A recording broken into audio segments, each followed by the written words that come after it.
Hello guys, good morning. आप सभी साथियों का हमारे YouTube channel education tech support पर हार्दिक स्वागत है। मित्रों, आज आप सभी लोगों के लिए हिंदी व्याकरण से संबंधित एक महत्वपूर्ण टॉपिक जो कि एग्जाम में हमेशा या बार बार पूछे जाते हैं, इस टॉपिक से एक या दो क्वेश्चन पूछ लिए जाते हैं, तो उनके बारे में हम थोड़ी सी जानकारी आप लोगों के समझ प्रस्तुत कर रहे हैं, आप लोगों को बता रहे हैं। तो चलिए जानते हैं वो टॉपिक है क्या। वो टॉपिक है आपका समास को इंग्लिश में कंपाउंड के नाम से जानते हैं। अब समास होता क्या है, समास कहते किसे हैं, समास की क्या परिभाषा है। समास वह होता है जो दो या दो से अधिक शब्दों का मेल होता है और कुल मिला के वो एक संक्षिप्त रूप और सार्थक रूप बनाता है, वही समास कहलाता है।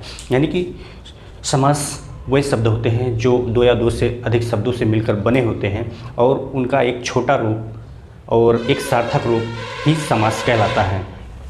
तो चलिए जानते हैं समास कुल 6 प्रकार के होते हैं। समास कुल कितने होते हैं? 6 प्रकार के होते हैं। अब वो कौन कौन से होते हैं हम आपको ट्रिक के माध्यम से बताएंगे।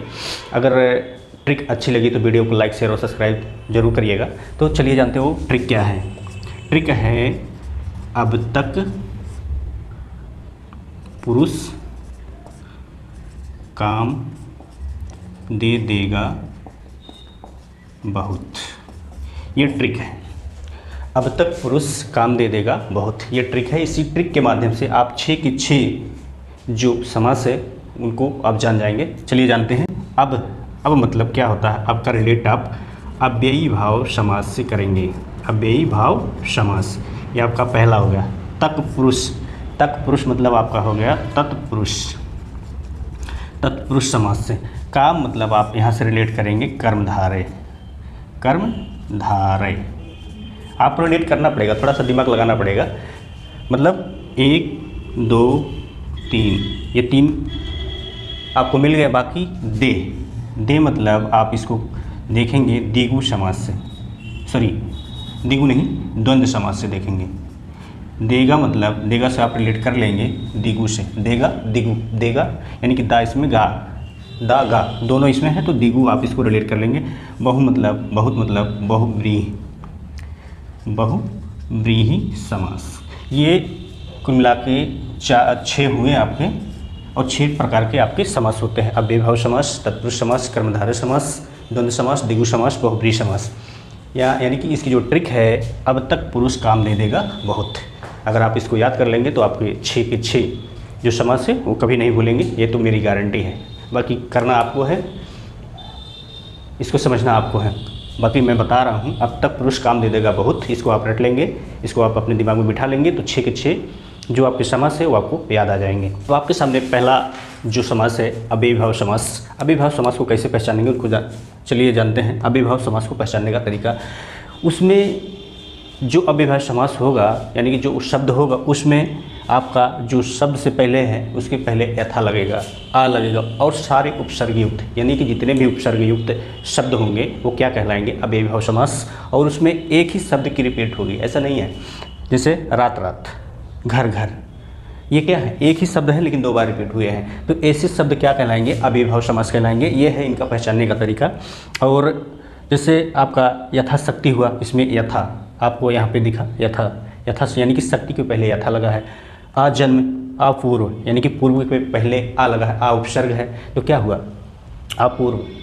उसके बाद आजन्म मतलब जन्म के पहले आ उपसर्ग लगा है तो क्या हुआ, ये अव्ययी भाव समास हुआ। रात यानी कि इसमें देखिए एक ही शब्द रिपीट यानी कि एक ही शब्द की पुनरावृत्ति, यानी कि ऐसा नहीं है अगर एक शब्द की पुनरावृत्ति हो तो वहाँ पे अव्ययी भाव समास होगा। लेकिन अगर एक ही शब्द जो है यानी कि पुनरावृत्ति हो लेकिन उसमें विलोम हो जाए तो वहाँ पे क्या हो जाएगा, आपका हो जाएगा द्वंद्व समास। जैसे रात दिन, अगर रात दिन यहाँ पे होता, रात हटा के तो यहाँ पे क्या हो जाता, आपका द्वंद्व समास हो जाता है, घर। तो ये था पहचानने का तरीका, यानी कि अव्ययी भाव समास को पहचानने का तरीका। इसमें यथा, आ उपसर्ग युक्त ए या एक ही शब्द की रिपीट होगी। जैसे उदाहरण के तौर पे देखिए, यथाशक्ति, अपूर्व, आजन्म, रात, घर। तो ये सब सारे शब्द जहाँ आपको मिलेंगे वहाँ पे आप चुपचाप कुछ मत करिए, केवल अव्ययी भाव समास को लगा दीजिएगा। यानी कि जहाँ पे आपको यथा दिखे, आ दिखे, यानी कि कोई भी उपसर्ग दिखे और एक ही शब्द 1 से 2 बार रिपीट हुआ हो तो वहाँ पे आप कुछ मत करिएगा, केवल अव्ययी भाव समास को टिक कर दीजिएगा। ये आपका पहचानने का तरीका है। नेक्स्ट अगला समास आपका है, यानी कि सेकंड नंबर का आपका जो समास है वो आपका क्या है, तत्पुरुष समास। तत्पुरुष समास को पहचानने का तरीका यह है कि उसका जब आप समासिक विग्रह करेंगे, जैसे रथ चालक है तो इसका जब समासिक विग्रह करेंगे यानी कि इसको जब आप बड़ा करेंगे तो क्या हो जाएगा, रथ को चलाने वाला। तो अब रथ को चलाने वाला यानी कि रथ को, अब को जो आया ये कहाँ पे है, ये आपका तत्पुरुष समास में है, इसलिए क्या हो जाएगा, तत्पुरुष समास का उदाहरण हो जाएगा।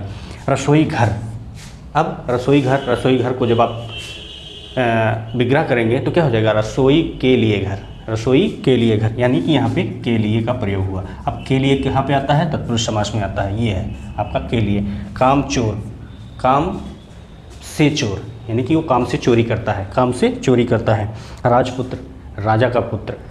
पाप मुक्त, पाप से मुक्त। तो ये सब अगर आपको समासिक विग्रह करने के बाद, यानी कि जब उसका प्रोनाउंसिएशन करेंगे, आप उसका समासिक विग्रह करेंगे, जैसे कामचोर हो गया तो काम से चोरी करता है तो उसको क्या बोलते हैं, कामचोर कहते हैं ना। अब जैसे राजपुत्र, राजा का पुत्र। तो इस तरह से अगर आपको समासिक विग्रह करने के बाद का कि के या के द्वारा से, के लिए, में, पर इत्यादि शब्द आए, लगता है कि ये चीज़ लगेगी तो वहाँ पे आपका क्या होगा, तत्पुरुष समास होगा। आपका अगला है कर्मधारय समास, यानी कि थर्ड नंबर का जो समास है वो आपका कर्मधारय समास है। उसको पहचानने का क्या तरीका है, उसमें उसको पहचानने के लिए शब्द के बीच में जब है जो, के समान, जैसा और प्रथम पद विशेषण। प्रथम पद विशेषण का मतलब जैसे उसका जो प्रथम पद होगा वो विशेषण होगा, यानी कि जिसके द्वारा विशेषता बताई जाती है उसको हम विशेषण कहते हैं। तो जैसे इसमें देखें नील गगन, नील गगन मतलब नीला है जो गगन, नीला है जो गगन। अब नीला कैसा शब्द है, ये विशेषता बता रहा है गगन की, तो क्या है, ये विशेषण है। तो प्रथम पद विशेषण, यानी कि इसका जो प्रथम पद होगा वो क्या होगा, विशेषण होगा। और चंद्रमुख, चंद्रमा के समान मुख, चंद्रमा के समान मुख। अब के समान आ गया यहाँ पे तो क्या होगा, वो कर्मधारय होगा। महात्मा यानी कि महान है जो आत्मा, यहाँ पे है जो आया। और उसके बाद नव युवक, नौ है जो युवक, यानी कि है जो का प्रयोग हुआ। तो कुल मिला के आप ये जानिए कर्मधारय समास को पहचानने का तरीका क्या है। वो अगर उसको उसके बीच में है जो, के समान, जैसा या प्रथम पद विशेषण आए तो वहाँ पे आप कुछ मत करिएगा, बस केवल कर्मधारय समास पर टिक कर दीजिएगा। ये कर्मधारय समास का पहचानने का तरीका है। नील गगन, चंद्रमुख, महात्मा, नवयुग। और कोई भी शब्द जो दिया होगा अगर उसका प्रथम पद विशेषण आपको दिखता है, लगता है कि प्रथम पद विशेषण है, तो आप केवल कर्मधारय समास को टिक करिएगा। द्विगु समास, यानी कि द्विगु समास क्या है, इसको पहचानने का क्या तरीका है। ये बहुत ही सिंपल और बहुत ही सरल ये समास होता है। इसको पहचानने का तरीका ये है कि इसका जो प्रथम पद होता है वो संख्यावाची होता है। संख्यावाची मतलब वो संख्या से रिलेट करता है। तो आइए जानते हैं, यानी कि द्विगु समास, द्विगु समास का प्रथम पद संख्यावाची होता है। जैसे उदाहरण के तौर पे देखिए चौराहा, चौराहा को जब आप इसका समासिक विग्रह करेंगे तो ये हो जाएगा चार राहों का समूह, यानी कि चार राहों का समूह। इसमें तो चार क्या दिखा रहा है, एक संख्या दिखा रही है, तो इसका जो रिलेशन होगा वो संख्या से होगा। तो इसलिए चार राहों का समूह यानी कि क्या बना, आपका चौराहा बना।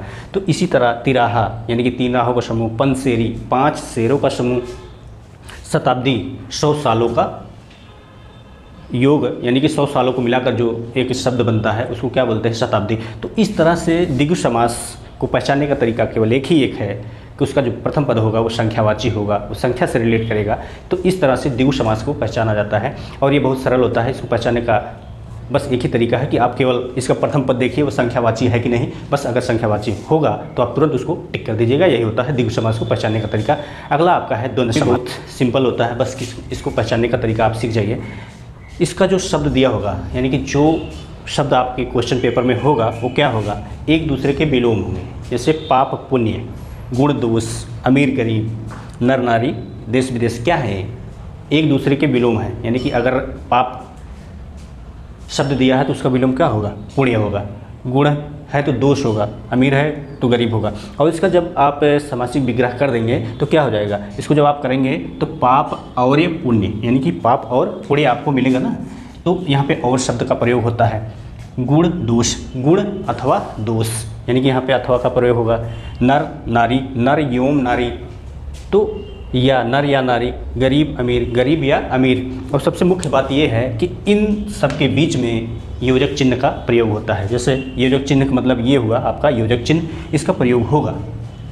तो कुछ बच्चे यही समझ के लगा देते हैं कि योजक चिन्ह का प्रयोग है, द्वंद्व समास को टिक करते हैं, लेकिन ऐसा कुछ नहीं। द्वंद्व समास जो योजक चिन्ह का प्रयोग है वो अव्ययभाव समास में होता है, लेकिन वहाँ पे एक ही शब्द रिपीटेड होता है, यहाँ पे उसका विलोम होता है, यानी कि जो शब्द दिया होगा उसका विलोम होगा। तो यही अंतर है अव्ययभाव समास और द्वंद्व समास में। वहाँ पे आप रात रात, दिन दिन, यानी कि एक ही शब्द की रिपीटेड होगी, लेकिन यहाँ पे रिपीट नहीं होगा, यहाँ पे उसका उल्टा होगा जो शब्द दिया होगा। तो इस तरह से इसको आप ध्यान रखेंगे, नहीं तो बहुत जल्दी लोग टिक करके चले जाते हैं और वो आपका गलत हो जाता है। तो ये था द्वंद्व समास को पहचानने का तरीका, यानी कि शब्द जो शब्द दिया होगा वो आपका विलोम होगा। समासी विग्रह करने पर अथवा और एवं या फिर योजक चिन्ह का प्रयोग होगा। तो ये था द्वंद्व समास को पहचानने का तरीका। नेक्स्ट और आखिरी है आपका बहुव्रीहि समास। बहुव्रीहि समास को कैसे पहचानेंगे? तो इसका जब समासी विग्रह करेंगे तो जिसका, जिसकी, वाला है, वह या सारे देवी देवता के नाम जब आएंगे तो वहाँ आपको कुछ नहीं करना है, वहाँ पे केवल और केवल आप बहुव्रीहि समास को आप टिक करिएगा। क्योंकि जैसे देखिए गजानन, गजानन का आप जब समासी विग्रह करेंगे तो क्या होगा? गजानन, गज है जिसका आनन, यानी कि इसका जो समासी विग्रह होगा तो गज मतलब हाथी होता है, आनन मतलब सिर होता है, यानी कि गज है जिसका आनन। तो कौन होंगे? ये होंगे गणेश भगवान। गणेश भगवान यानी कि ये कौन से देव होंगे? ये गणेश भगवान होंगे। 10 आनन यानी कि 10 सिरों वाला। 10 सिरों वाला कौन है? रावण है। तो क्या होगा? वाला है जिसका, जिसकी या वह, यानी कि ये सारे देवी देवता जो आएंगे वो आपके कहाँ पे आएंगे? बहुव्रीहि समास में। ये बहुव्रीहि समास का पहचानने का तरीका है। और फिर देखिए आपका बीड़ा पाणी, यानी कि बीड़ा को धारण करने वाली। बीड़ा को धारण करने वाली कौन है? सरस्वती देवी जी हैं। सरस्वती। त्रिनेत्र, तीन नेत्र किसके हैं? भगवान शिव के। तो ये सब क्या है? ये सब सारे देवी देवता ही आपको मिलेंगे इसमें। नीलकंठ, नीला है कंठ जिसका, यहाँ पे जिसका का प्रयोग हुआ। नीला है कंठ जिसका, यानी कि भगवान शिव। तो इस तरह से बहुव्रीहि समास को पहचाना जाता है। और ये पहचानने का तरीका है, आपको अगर लगे कि जिसका, जिसकी, वाला है, वह या सारी देवी देवताओं के नाम अगर आपको मिल रहे हैं तो वहाँ पे कुछ मत करिएगा, केवल और केवल बहुव्रीहि समास को आप टिक करिएगा। तो ये था समास के प्रकार, यानी कि समास क्या होते हैं, समास के प्रकार और समास को पहचानने का तरीका। अगर यह वीडियो आप लोगों को अच्छा लगा हो तो प्लीज़ हमारे चैनल को लाइक, शेयर और सब्सक्राइब करना बिल्कुल मत भूलिएगा। और एक चीज़ और ध्यान में रखिएगा, हमारे द्वारा एक समास का टेस्ट हमारे यूट्यूब चैनल पर दिया जाएगा। अगर आप लोगों को इच्छा हो तो हमारे चैनल पर जाकर वो टेस्ट आप दे सकते हैं। उसमें 30 क्वेश्चन होंगे, जो कि एक क्वेश्चन का टाइम आपका 5 सेकंड होगा और अंत में आप अपना स्कोरिंग खुद हमारे चैनल पर शेयर करेंगे। तो अगर आपकी इच्छा है, आप हमारे चैनल पर जाकर शाम को अबाउट नियर 9 बजे के आसपास आप इसको जो है इस टेस्ट को दे सकते हैं, जो कि ये समाज से रिलेटेड होगा। और हमारे वीडियो को ज़्यादा से ज़्यादा लोगों में शेयर करें और चैनल को सब्सक्राइब जरूर करें। और मिलते हैं नेक्स्ट वीडियो में, तब तक के लिए नमस्कार, जय हिंद।